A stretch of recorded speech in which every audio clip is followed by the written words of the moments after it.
Recording live from Glory Hole Studios in Chicago and beyond. This is Cognitive Dissonance. Every episode we blast anyone who gets in our way. We bring critical thinking, skepticism, and irreverence to any topic that makes the news, makes it big, or makes us mad. It's skeptical, it's political, and there is no welcome mat. Today is Thursday, November the 9th. Big day for Democrats yesterday. Big day for Democrats. 2 days. 2 days ago, I guess. Yeah, Tuesday. Tuesday night. Yep. Big day. Like genuinely a thing that happened across the country except for Mississippi. Like for the most part. Yeah. Big wins just about everywhere except for, and even Mississippi had a gubernatorial race that looked very promising for the Democrat.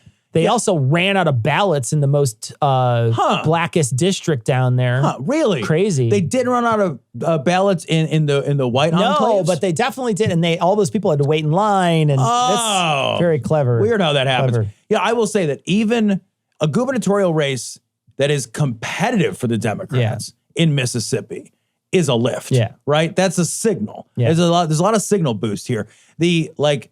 Everywhere that abortion, this is one of the biggest takeaways, and I think the biggest leverage that we have in 2024 is that literally every single time abortion is on the ballot, turnout is bigger than expected, and abortion, pro-choice wins. Pro-choice wins every time. And it doesn't win by a little. Yeah. It fucking destroys. It's not a point. It's not a half a point. It's not 2 points.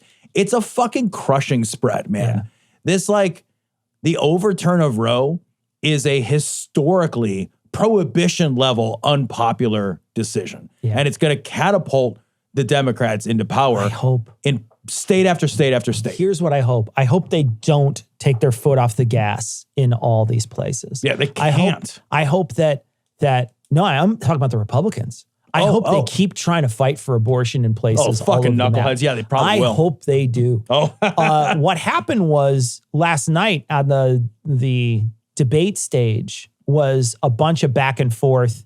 Vivek Ramaswamy was called a scum by Nikki Haley. By Nikki Haley, I heard that exchange. He called her out for her daughter having TikTok, and she said, "Keep my daughter's name out of your voice." It's a little different than that, but that's okay. And then she slapped him while he got an Oscar. It was a whole thing. and she called him a scum. But basically, he says at some point last night that the Republican Party is a bunch of losers. They've lost since 2016. They've lost a ton, and he sort of pointed it out. They tried to blame it on Nikki Haley, but really, genuinely, you should blame it on abortion. Yeah, because since 2020, it's been absolute disaster for them throughout, except for I think one time they were definitely expected to get the majority in the House. Yeah, and they did.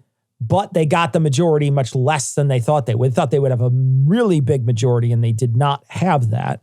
And so, but now that it's going on the ballots in certain places, you get a chance to see like Ohio, which has been red for a while for a lot of things.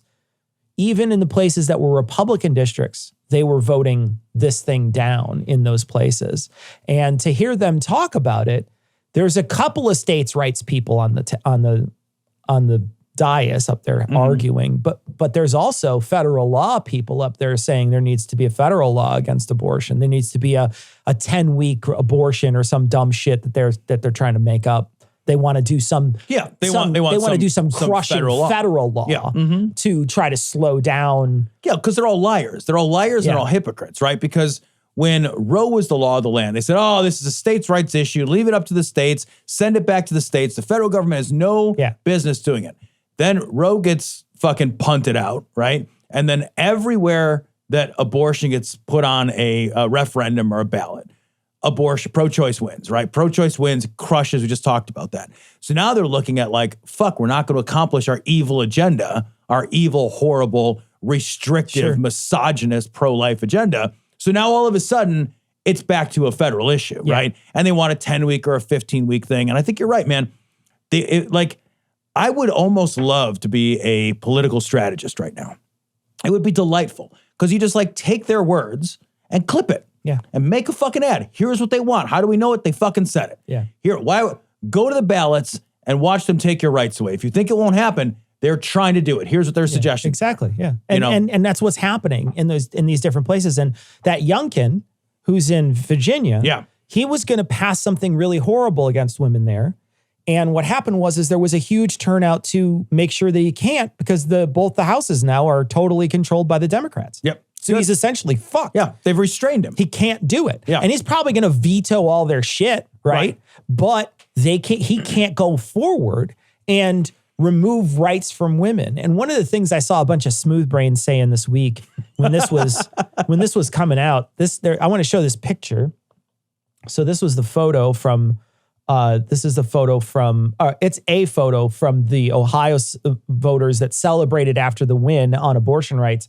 And one of these jackasses on Twitter, if you're not watching this, there's a bunch of women who are ecstatic that their rights aren't being taken away. Right, That's what we're seeing. Right? They actually have bodily autonomy. We're seeing a bunch of women who are like, thank goodness our rights aren't being taken away. Yeah. And some of these jackasses on Twitter are like, this is the most disgusting photo they're talking about, or they're celebrating human sacrifice or whatever. Oh my God. And you're just like, yeah, you know what we need to do? We need to turn every ejaculation into human sacrifice then. Right. You know what I mean? Like these are nothing. This is nothing. This is literally a nothing. Most abortions are like, there's like a nothing there's nothing in there yet. It's nothing. It's nothing. It makes me crazy because they immediately equate it to child sacrifice. And you're like, you're a stupid person. They are. Well, the thing is, like, what they're really mad about is that women are celebrating. Yeah. What they're really mad about is that women. You're not wrong. You're not wrong. Yeah. This is not like, there is absolutely no chance that if this was a photo of a bunch of men that were happy for the same thing, that they would get the same kind of response, right? That response is a directed response. They're mad that women have bodily autonomy because that's not what they want. Sure. Like, it doesn't serve the interests of the patriarchy for women to have control of their bodies, right? It's antithetical to that. Right. So they couch it in a bunch of bullshit and language and human sacrifice and morality and all this and that. And then you counter all that, right? Because it's all easy to counter. Because like you said, the vast majority, like 90+% of all abortions that take place at a time when that like developing fetus is essentially nothing. It's essentially nothing. It's essentially nothing. And the ones that do take place after that, most of the time are because there's something wrong with the mother or that child. Like, they don't happen like it. Nobody goes like they tried to make this a big deal in that fucking debate, Tom, where they're talking about they have until 9 months in my state. Christy was saying it's abhorrent, and I'm like, the only people that are going to get a fucking abortion at 9 months either they're going to abort a fucking a face that ends at a mouth, right? Yep. Or they're gonna the mom is gonna die, or something horrible. Every single person that walks in there is going through a personal fucking tragedy, and you're gonna make it your political fucking point to point out how disgusting it is that they're going through a personal tragedy trying to find the best way out of it. That's grotesque. It is That's grotesque. Disgusting. And it's lying about the facts at every level, right? Because like you said, they paint it out like it's just openly available. It's not openly available at that stage in pregnancy. It's not just like on a whim sort of a thing. Like you said, there's factors at play that are, and also numerically, it's literally insignificant. It is an insignificant number. There's like 2 people that do it. Yeah. They can only work so fast. More kids shoot themselves in the face every day with a gun. Right. Every day. Look, we're not banning swimming pools, right? Kids drown. More kids drown than by fucking orders of magnitude than are, than are aborted at like 7 months plus, right? It's orders of magnitude. And like, I also like, I looked this up not that long ago when this abortion stuff was going on because I was just curious. And like, when people are alive, when I'm alive and I'm walking around, like, I am determined to be alive now, not by like my heartbeat, but by my brainwaves, right? So if I get in a car accident tomorrow and I'm determined to be brain dead, but my heart's still beating and my lungs are still lunging and my kidney's still kidneying, like nobody's like, it's murder to pull the plug on Tom, right? If my brain is fucking toast and there's no fucking higher order brain activity, then like nobody gives a shit. Nobody's like, that's murder. Sure. Nobody. But like, none of those brain waves are detectable until the middle of the 7th month. None of them. It's the same exact thing. Yeah. It's the same exact thing. There's no difference. But like, they don't want to acknowledge any of these truths, right? They don't want to acknowledge the truth of women's bodily autonomy because that's inconvenient to the patriarchy, right? It ruins their it ruins their whole narrative, right? And their power control. And they don't want to acknowledge any of the facts on the ground either. They're just liars. Yeah.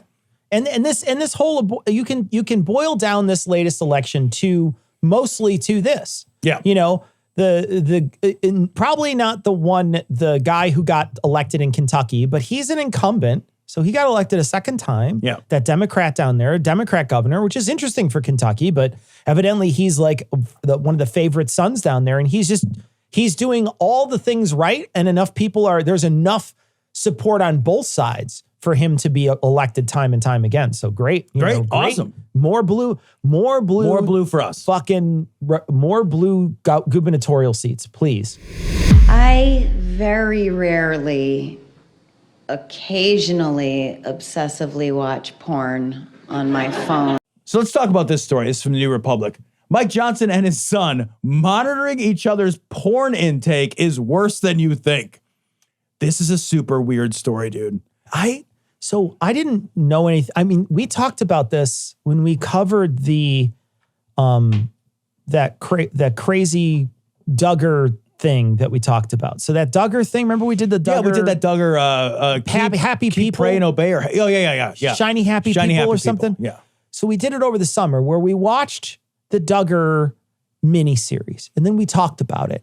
And during that miniseries, they talk about this overseer program. I forget what it's called, whatever, Overwatch. No, it's a game that you shoot people. But anyway, it's one of those. But in any case, this guy is and on the Duggar thing, he had these programs installed in his phone.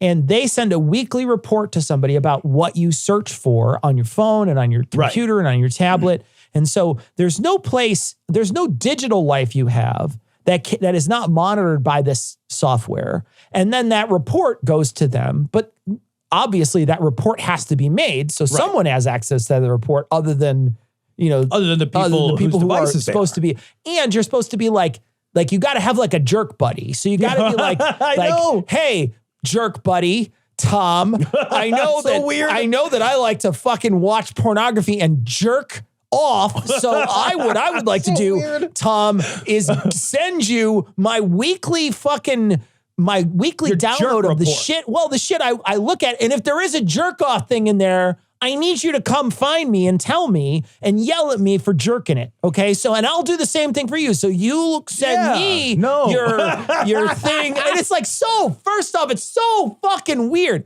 But the weirdest part of this story is that he's sharing it with his son. His son, 17-year-old son.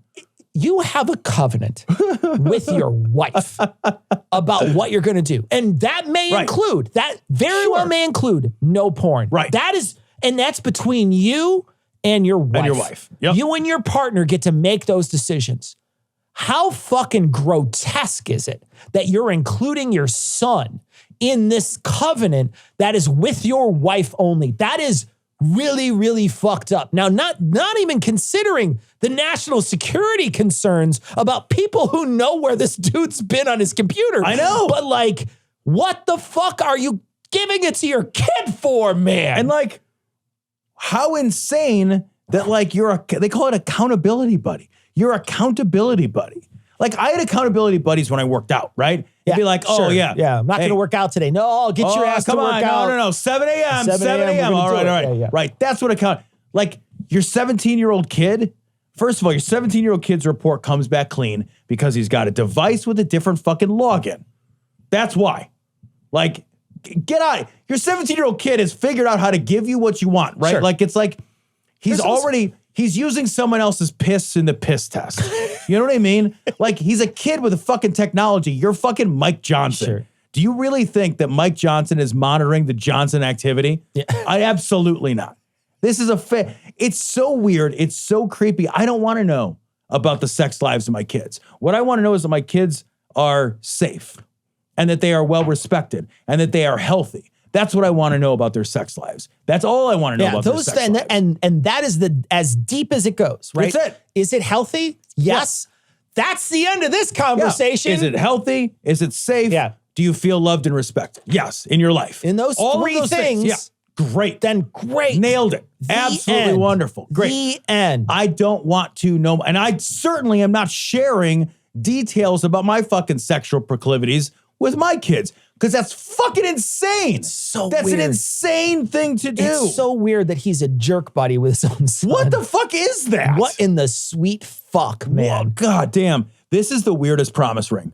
It you know what I mean? This is like one of those like a cock ring. Yeah. Yeah, it is. It is. This is like this is the cock ring version of like those fucking father-daughter dances, man, those purity daddy-daughter balls. dances. Like, you're going to keep your legs closed till marriage dances? Yeah. This is like some weird male-on-male.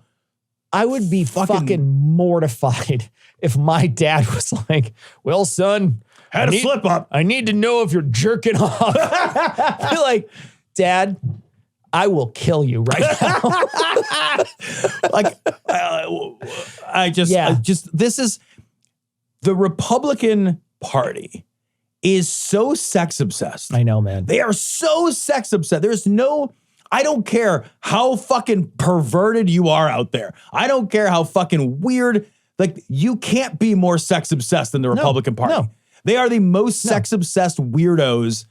You could be right now hanging from a series of fish hooks, getting fucked in every hole and carving new ones, and you would be less sex obsessed than the average Republican. When I lived downtown, I remember walking out with my wife for coffee in the morning, and we were walking by a couple, and one of them was in a latex outfit with a dog face on.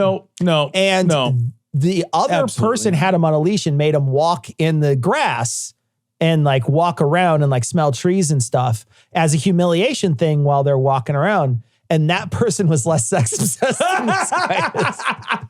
Like 100% less. 100% less. 100%. And actually, to be honest, I'd rather know that's happening downtown than know that he's sharing jerk secrets with his son. Yeah, dude, like how...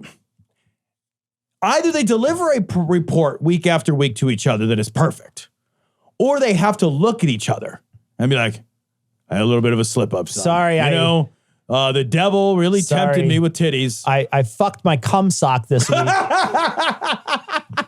Dad. What the fuck is But I washed it out with holy water.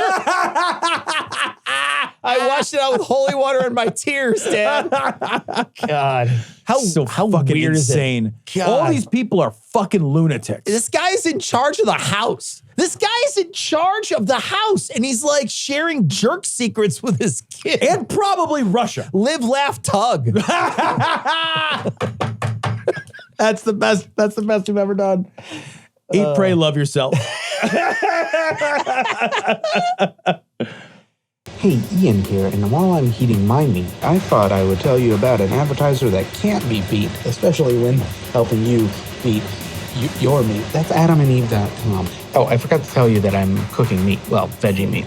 And I want to say all meat is welcome because when you go to adamandeve.com and use code GLORY, you get 50% off almost any one item. There's thousands of items to choose from.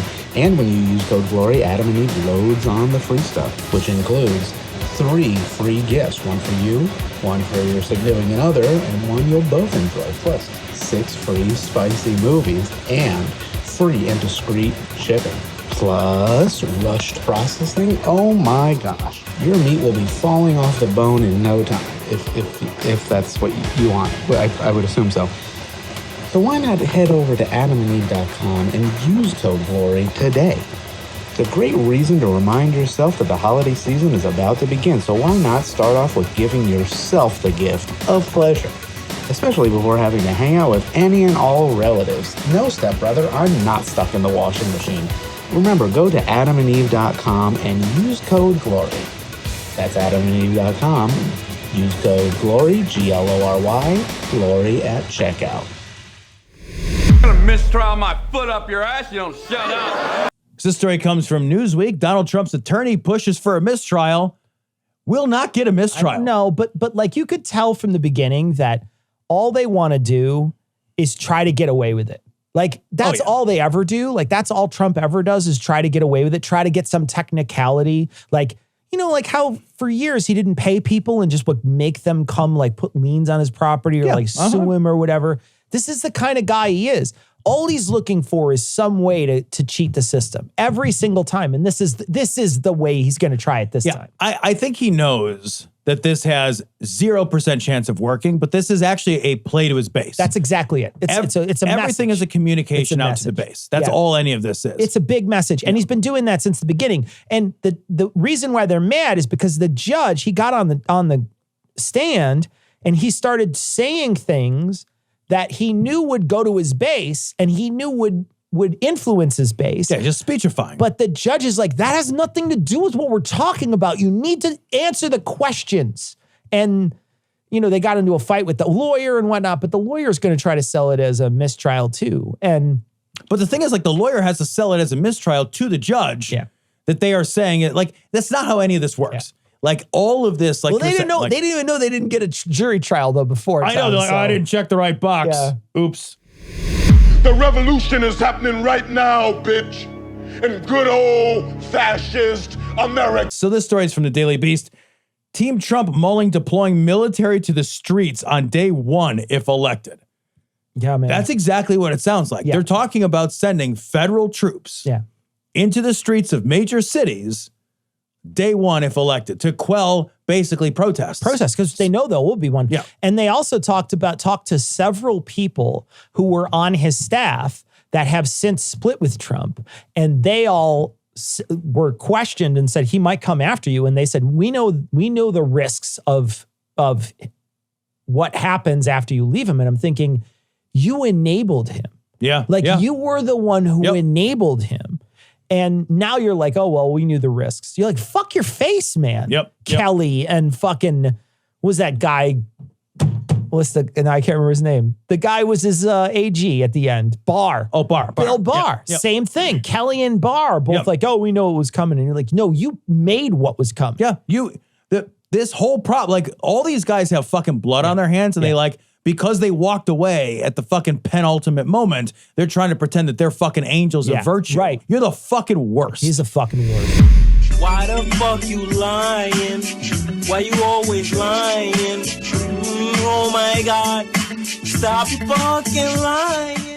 So this is interesting, Tom. I want to call this up on the big screen, mainly because I want to play a couple of things before we talk about it. So let me play this. This was at the Florida, they had this big hullabaloo rally, right? So they had this big rally and they had these two people speak and I want to play them both. So first let's play Chris Christie. All right.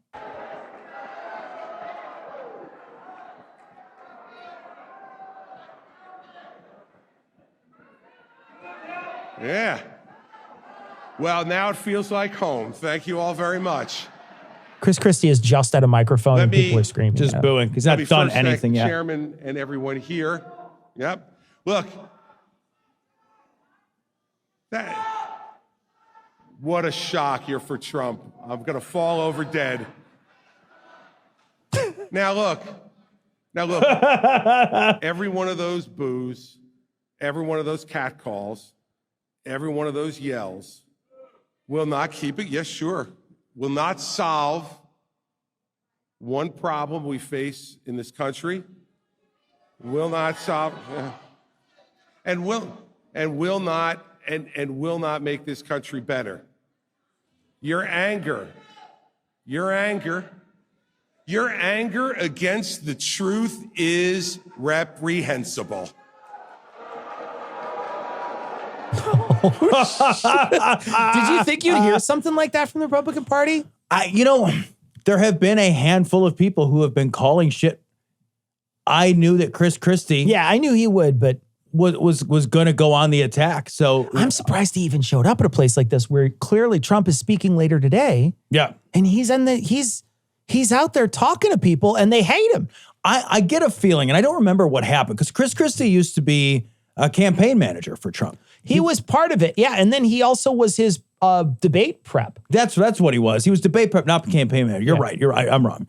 So they were working together for a while. Then there's been some kind of falling out, and since that falling out, I think maybe it was when Chris Christie got sick. Yeah, when Chris Christie got sick and almost died, I think he had a come to Jesus moment there. Maybe, and like there seems to be personal beef.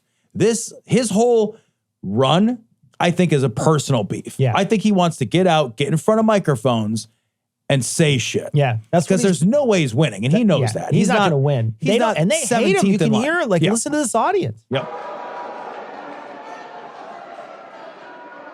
And he's loving this. When you think about the problems,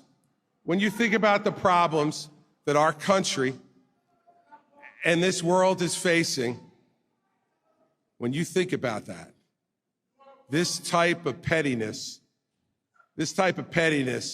is beneath the process of electing God, he a repeats president. everything he says. He's off script though. So what he's doing is he's trying to think of what he's going to say. So he just that's his filler word. Instead of saying he repeats his prior phrase because he's clearly off script here. Yeah. He's got a script, probably a teleprompter in front of him. Yeah. Yeah. And as people watch today, if your arguments are so strong, if your arguments are so great and mine are so bad, then just keep quiet. Let me make my awful arguments, and then you can just reject them out of hand. But the problem is you fear the truth. So that's Chris Christie. Chris Christie. But I want to play this other guy who's, I think, even more damning. Someone who's been in the courtroom for over 25 years as a federal prosecutor and also in defending some of the most serious federal criminal cases, I can say that there is a significant likelihood that Donald Trump will be found guilty by a jury on a felony offense next year. That may or may not happen before you vote in March. And it might not make any difference to you, but it will make a difference for our chances to attract independent voters in November. It will make a difference for those down ticket races for Congress and Senate, and it will weaken the GOP for decades to come. As a party, we must support the rule of law. We cannot win as a country without integrity in the White House. Okay, listen to what they're booing. Yeah, I know. They're booing the fact that he's saying Trump will go to jail. Right. He's not doing nothing. He's not even saying should go to jail. He's saying he will. Saying it's likely. He's saying it's likely he will. Yeah. He's saying it's likely he's guilty of a felony. They're booing that. Why are you booing? What are you booing? Like, what do you, and then for him to say like, it's going to affect down ticket races. We need to be the party of law and order. And then they boo him. And then they boo integrity. They're booing integrity. They're booing law. Look at what they're like, listen to what they're booing. But that's the thing is like, Chris Christie isn't wrong. No. They're booing reality. Sure. They're just like, and like, I think that they think because they go to these fucking rallies, right? And they go to these rallies and surrounded by all these like-minded dimwits. And they think that they are legion. And it's like, yeah, look, you can gather together a lot of people that like the fucking Bears in a room. But like, if you get 30,000 Bears fans in a room, it doesn't mean that most of the country is a Bears fan. Just because you pack 30,000 of them into a room. It also means that if you put 30,000 of them in a room, no matter how hard they try, the Bears will win a game. Right? And the same thing's true here. No matter how much you boo, it doesn't change the reality of Trump maybe getting a felony because of this stuff. And he's not saying, I think it's really important too, that like, he didn't say, hey, he should be going to jail. He said, look, I've been doing law stuff for a long time. And I think it's likely that he will lose this case. You can think somebody's likely to lose a case that you don't want them to lose. Yeah. There's no moral judgment. And they're still like, brr, brr. They're still very upset. Because they're dumb. Yeah. They're fucking dumb, bro. And while some will ignore the destructive behavior of the former president, I assure you we ignore it at our own peril. First value judgment, though. The next generation will not look favorably back on this time. Wow. Fucking true. Wow. Now, that's not something I expected. Now, the gentleman who said that is former state governor Asa Hutchinson and Chris Christie. So that's who that is. That's who that fella is. Yeah. So, I mean, but Trump takes the stage, and Trump says, Tom, I think you just got to read what he had to say here. Because here's what he had to say. Trump takes the stage after them. He did. And then he had this to say. We won the last time 50 states. Think of it, 50 states. We won every state. We then did great in the election.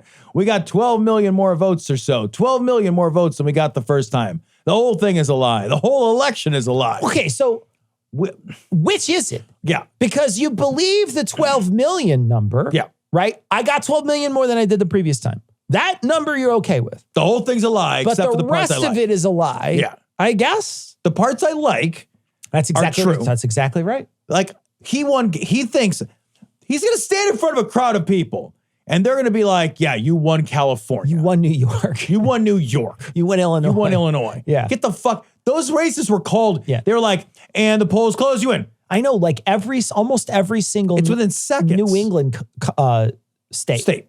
Immediately, as soon as it was called, it's like immediately like for him. Yeah. Same thing here. As soon as the polls closed, Illinois. Yep. As soon as it happened. The moment. And same thing in California. Polls closed at like 9 o'clock our time.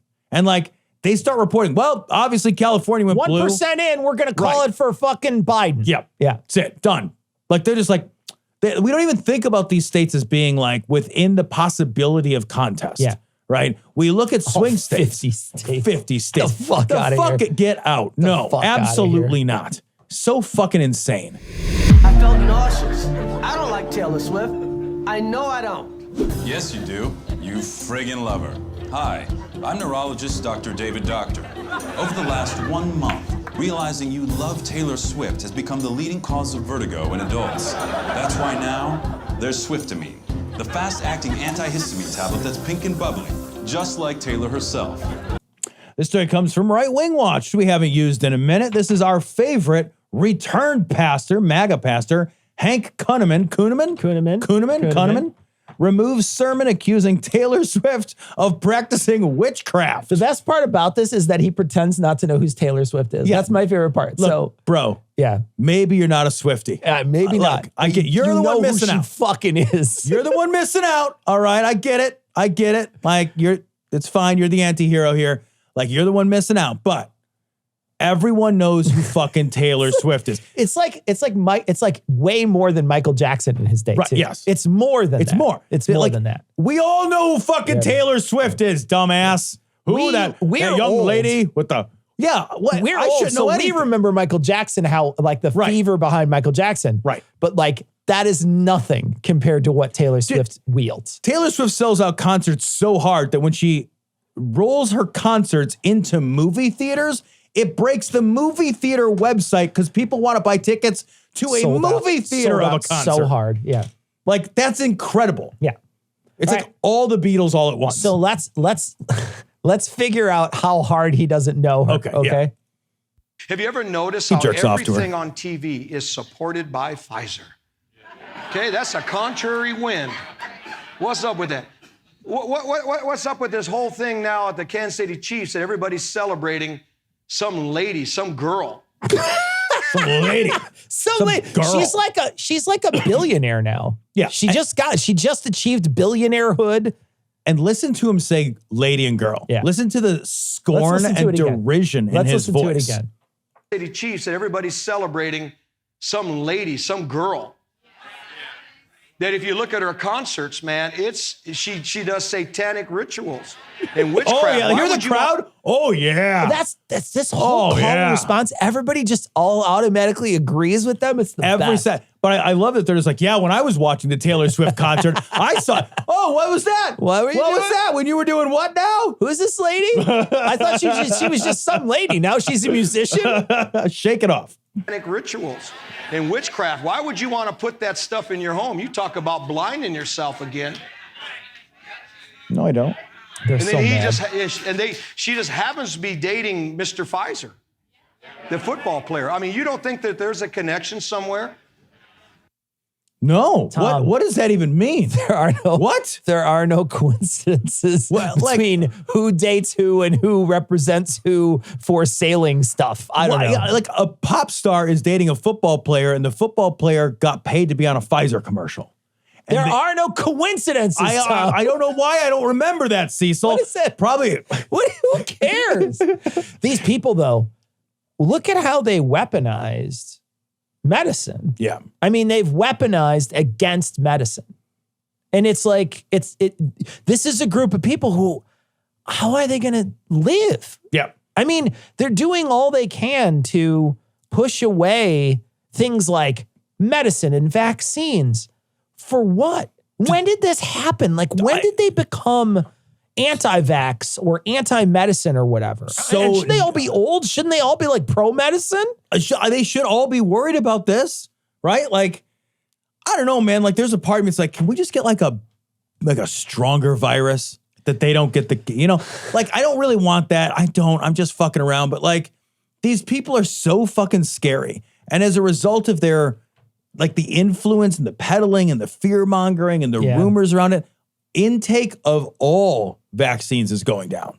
Like, vaccine intake for not just COVID, but all vaccines. Is that going to change? Even in pets. Do you think that's going to change?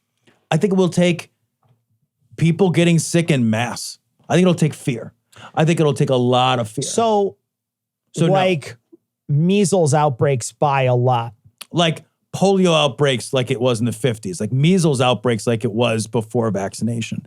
And the thing is too, like, and I don't know because I'm not a fucking virologist and I don't play one on TV, but I do know that when you have viruses that are well controlled, they have less opportunities to change and mutate. That's just how the math works. I do wonder at how bad of an idea it is, and it can't be a good idea, at allowing more host opportunities and replication opportunities for things that don't mutate very much. There's no reason to believe that measles can't mutate, or that polio can't mutate, or that these other things can't mutate. They don't when we keep their numbers really small. Sure. But like we've seen the mutation rate of COVID, it's enormous. There's nothing that says that the MMR vaccine will work if it does, if it reaches a bunch of people and spins out of control. And I don't think that that's a crazy concern to have. So like there's the primary concern, but also like, if like instead of 3,000 people getting this disease in a year, if 3 million people get it, there's so many more opportunities for these things to change. And these things are horrible. Like they're terrible diseases. Polio's terrible. Polio's a fucking... Mumps is a fucking nightmare. It's awful. All of them are awful. Yeah, they're all it's a fucking nightmare. They're all terrible. And people forget. That's the problem too, is that we forget. We forget how good you have it not getting it. Yeah. And we forget how good these vaccines are, how effective these vaccines are. So we'll do some shit where we'll be like, what? That's not a big deal. It's very much like with COVID, where it's like, oh, it's not that big. It's not that big a deal. And then suddenly like grandma's dead. Yeah, man. And like, I just this last week, I got my flu shot. I get my flu shot every year. I've got fucking asthma. Yeah. Like I'm not going to get the fucking flu if I can avoid it. And I realize that like, it's not 100%, please don't send me your email. But like, I also like, I remember who we were talking to. Haley and I were talking to somebody and they're like, I never get that. I don't get the flu. And it's like, you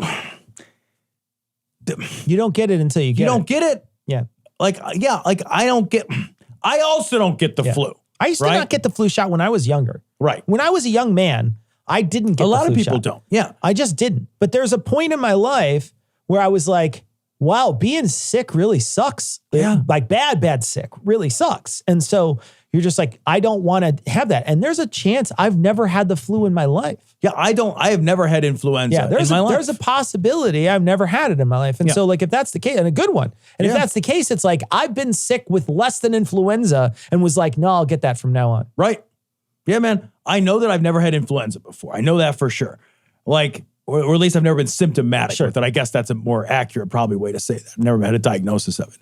But like, there's this insane thing people say where there's like, well, I'm not going to get that vaccine because I've never had that illness before.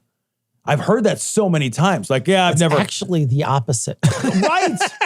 And I just stare at them every time I hear that. And I'm like, well, the other thing that they'll say, what? The other thing they'll say too is like, well, every time I get the flu shot, I always get the flu or whatever. Yeah, and it's like, no, you don't. No, you don't. No, you don't. No, you don't. No. You may get a couple of symptoms or whatever, but Yeah, like the problem is that like people don't know what an influenza is. Yeah. And they confuse it. And I think probably too, like colloquially, we call a lot of things the flu. Oh, I got stomach flu. I got stomach flu. Oh, I got a real bad flu. And it's like, none of that's the flu. Influenza is the only thing that's the flu, right?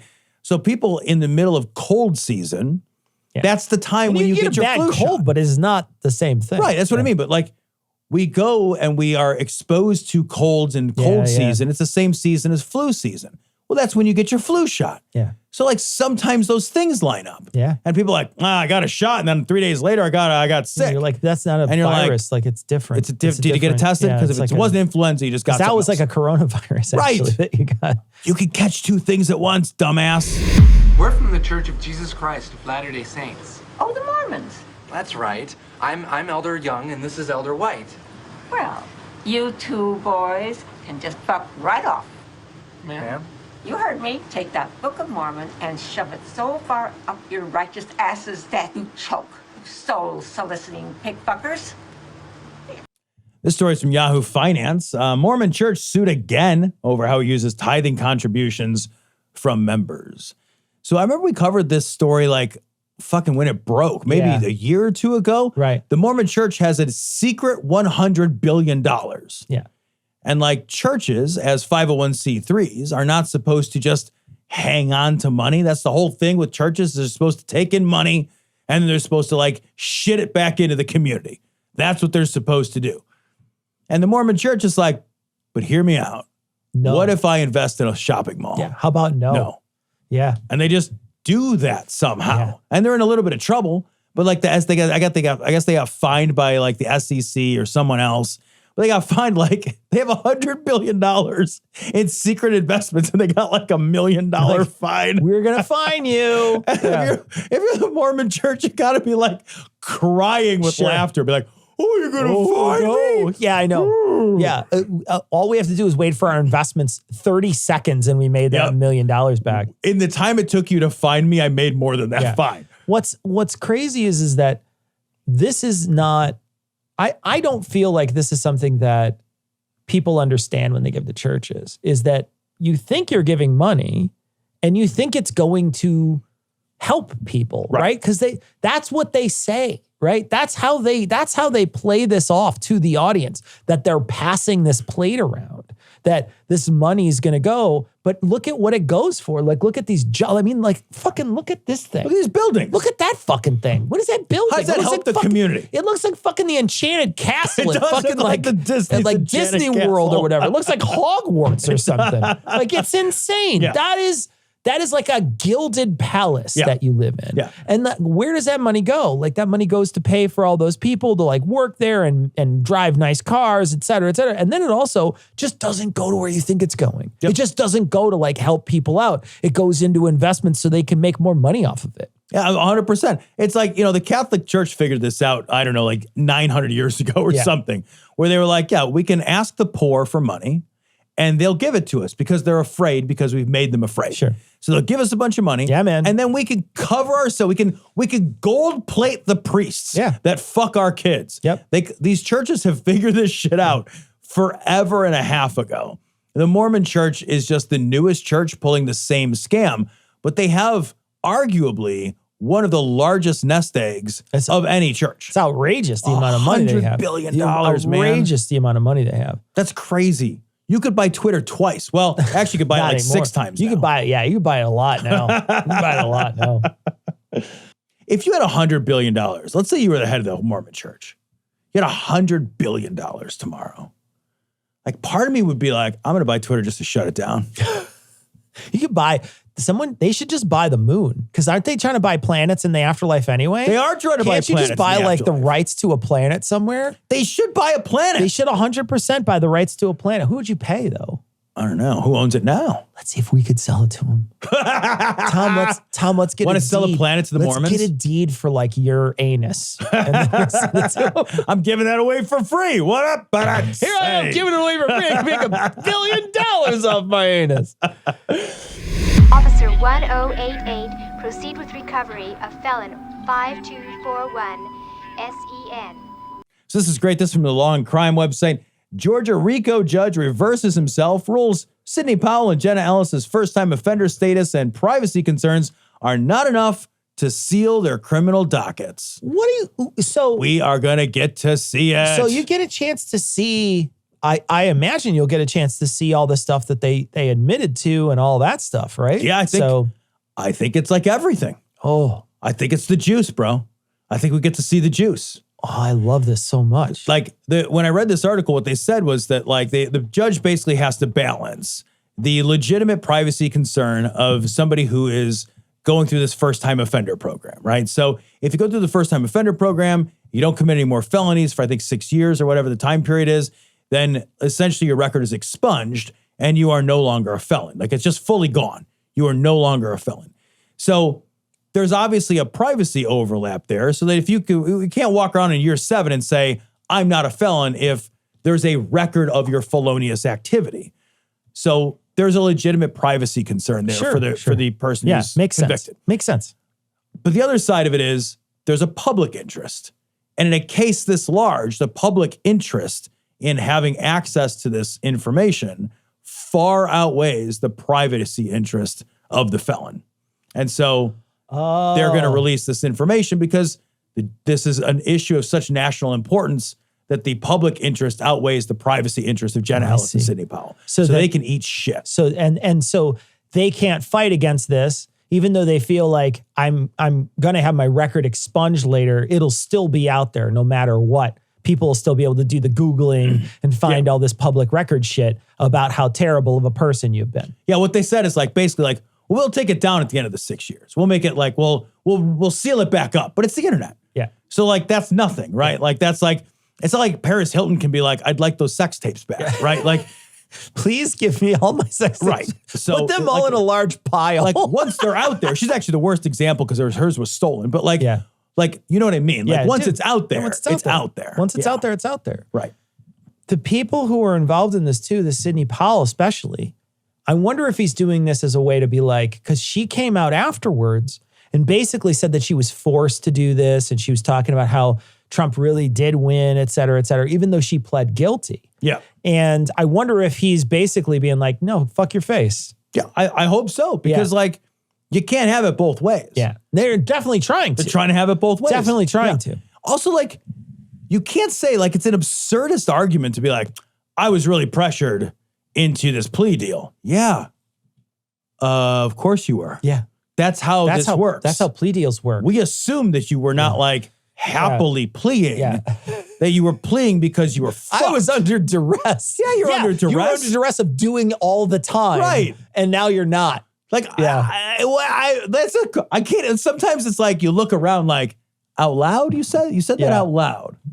Tom, I wanted to show you this. A listener made a flip or no flip. Oh, look at the flip. It's a flip card. They made a flip or no flip, which we'll put on this week's show notes. Oh. And so you can decide to. This is great. Check. And you could say, well, smack my flipper. So you could say, okay, we're going to flip these people, this person, we'll flip Jenna Ellis. I didn't flip her. There we go. We'll flip Jenna Ellis. We'll flip Sidney Powell. And then we'll check and we'll see where we're at. Oh, look at that. And we can see who flipped already. So someone refused. He actually has in here, people that we said we're going to flip have refused. So that Misty Hampton already refused. She already refused to flip. And so you can check the details. He's even got details in here of who they are. This is great. Also the source on this is legit, where they. dude. This is a legit website he made, Flip or No Flip. This is from Matthew, who created this entire thing. This is bomb. Yeah. So here we go. Flip or no flip. We're going to put it on this week's show notes. We think it's amazing that someone went through all the trouble to. I love this. Pastor from Illinois, Stephen Lee. Look at that. Didn't realize they were involved. So there you go. So flip or no flip. You can see the. You can go. Although he doesn't have Chesbro definitely flipped. They definitely flipped. So we reset that. But Chesbro, when you check.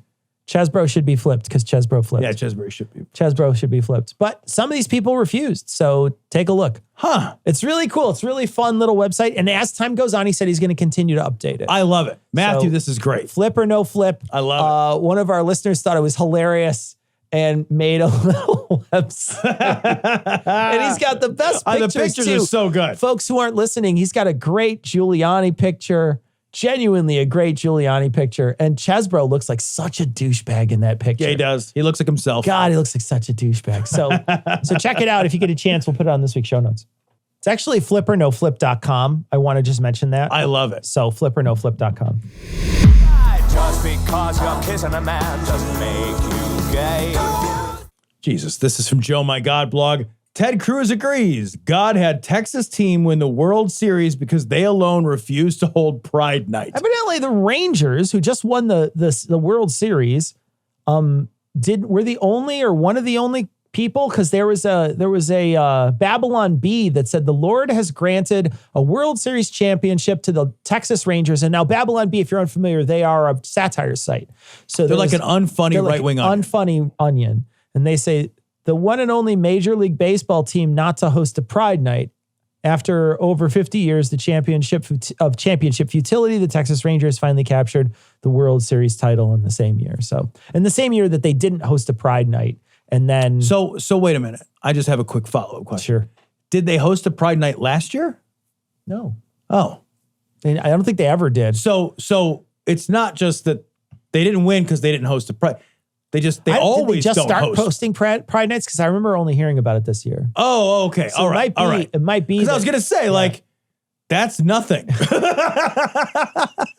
Even in your stupid satire paper, it's still nothing. That's nothing. Yeah. Like if you didn't do it this year, but you also didn't do it forever. But then Ted Cruz, of course, has to jump out and say it's very true, though, that it's not satire because they actually did not host a Pride Night. I don't know how true that is, but it's Ted Cruz who's claiming that they didn't host a Pride Night.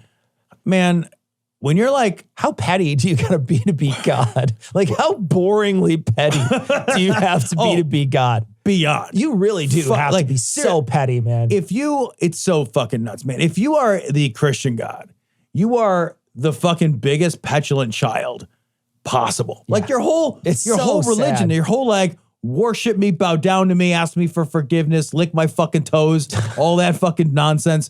You are an insufferable, you are the worst. If you met God embodied in a person, you'd be like, holy shit, that guy sucks. Yeah. That guy sucks. You wouldn't let God around your daughter. I have met them. They're all the Christian followers. They suck. They suck. There's a lot of Christian followers that are just as selfish. Right? Yeah, just as selfish. They think the world is just about them. And I think that's a symptom of them worshiping a God that is very selfish, and the universe is about them. Yeah. Just feels so boring. It does. It feels boring and petty and worshiping small. The worst really things, small. The worst things in life too, like the pettiness of that. Instead of like the sort of arms around everybody thing that you're supposed to think God is like, right? It's the exact opposite. Yeah. It's the you didn't win because I don't like you. Like what kind of weird shit goes on in your church if that's the thing that happens? Also, if this is your intervention, if this is the way that God intervenes in the world, is to give a sports team a win. Yeah. That literally doesn't matter. Yeah. Here's the thing about the sports team winning. They win, the next day, nothing happened. Nothing. They got more money. The next day. But their jerseys are worth more. Everything resets immediately the next day, right? Pretty much. Next year, they still have the same amount of wins as everybody else at the start of the year. So it's not like you won and you're the ruler of baseball now and you're baseball's king and everybody has to be like, oh, baseball's king. And we should have not had Pride Night because no, none of that is anything. The day after the big game, it's next year for everybody else. You're just in training camp and you're working out and you're getting ready for next year. It doesn't change any outcomes for next year. Right. It's like if I pay my taxes last year, I don't get to be like, well, done and dusted, paid all my taxes. Super done. God gave you guys a baseball team happiness. That's what you did. All your interventions. You didn't cure cancer or kill fucking parasitic wasps or whatever. This is your intervention? He does that while there's currently a conflict in Gaza. Right. Where there's innocent people dying by the droves every day. And he's just like, no, man, I got important shit to do. I'm worrying about the Rangers. Right. Yeah, exactly. All these Ukrainians are like, we've been over here for a minute. What the fuck? There's so many other things to do. And you're like, it's like, Who had Pride Night? Who didn't have Pride Night? There's all those kids with childhood cancer who are like, I really asked nicely, though. Oh, what's that? Oh, it's a parasite that lives in your eyes and makes you blind. Sorry, I was listening to Ted tell me what to do. What's Ted Cruz think about gay people? I don't like them. And how do you have to be as like Ted Cruz, right? Like Ted Cruz is like, this isn't satire, it's reality. And you're like, no, it's actually satire. Yeah, it's satire. It's a whole newspaper. There's full of no satire. God, it's satire. It's all made up, you stupid ass. I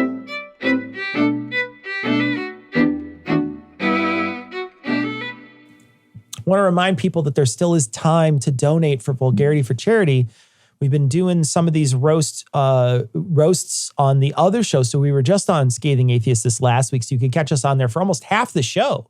We were on Scathing Atheist roasting along with Eli and Heath. Noah is still a little ill, a little under the weather, so he didn't join us. But we were on their show, and we're going to be on, I think, the next show or a show very soon because we're recording another one very soon. And then we're going to be recording one for our show, which should air at the end of the month. So I'm telling you now, the faster you donate, the way better your chances are to get in. Yeah. Because the early ones, a lot of early ones go. So if you have some money, if you're saving up some money, the match is still on. We just crossed $50,000. We can absolutely change a lot of lives this year. Modestneeds.org. You donate to whoever you see there that touches you or touches your heartstrings. Whoever you see you want to donate to, $50 or more. And send in your receipt to vulgarityforcharity@gmail.com with who you want us to roast. Now, if that's a person who we don't know, who's not popular or famous, you need to send a picture of them and let us know why you want them roasted. Yeah, right. Don't just be like, roast my brother Jim, and the only information is his name is Jim.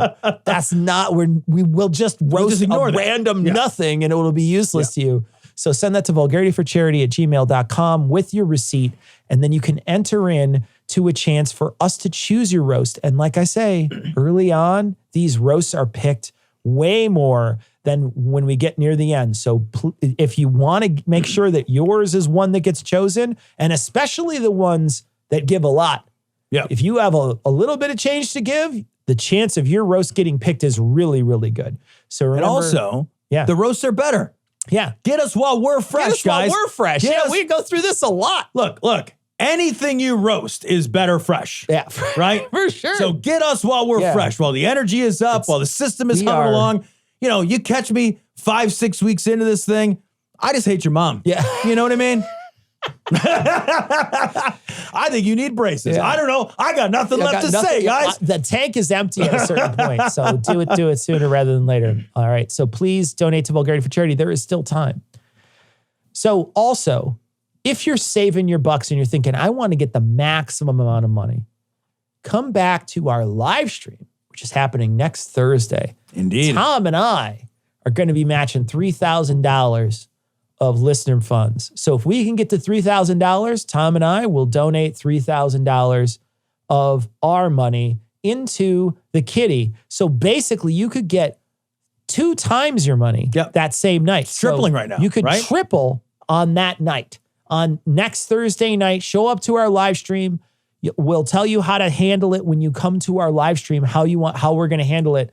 But basically, during our 45-minute live stream that starts at 9 p.m. Central, you can come hang out.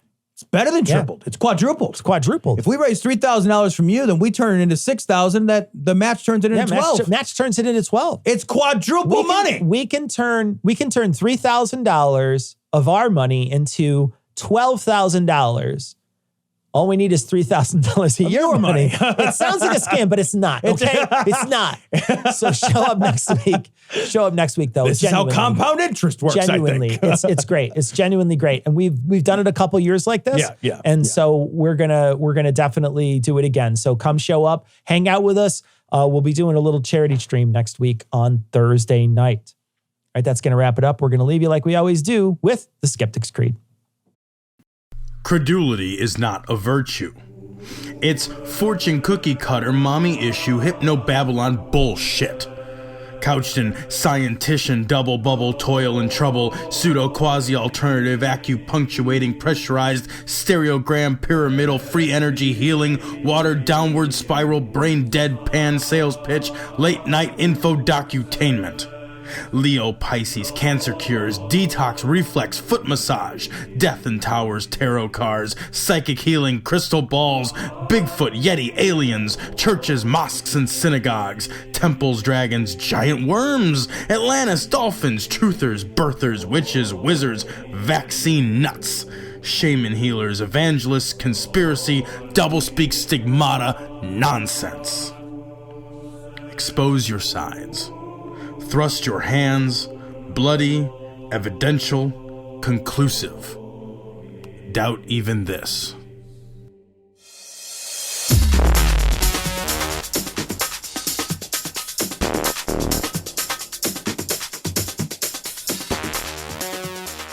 The opinions and information provided on this podcast are intended for entertainment purposes only. All opinions are solely that of Glory Hole Studios, LLC. Cognitive Dissonance makes no representations as to accuracy, completeness, currentness, suitability, or validity of any information, and will not be liable for any errors, damages, or butthurt arising from consumption. All information is provided on an as-is basis. No refunds. Produced in association with the local Dairy Council and viewers like you.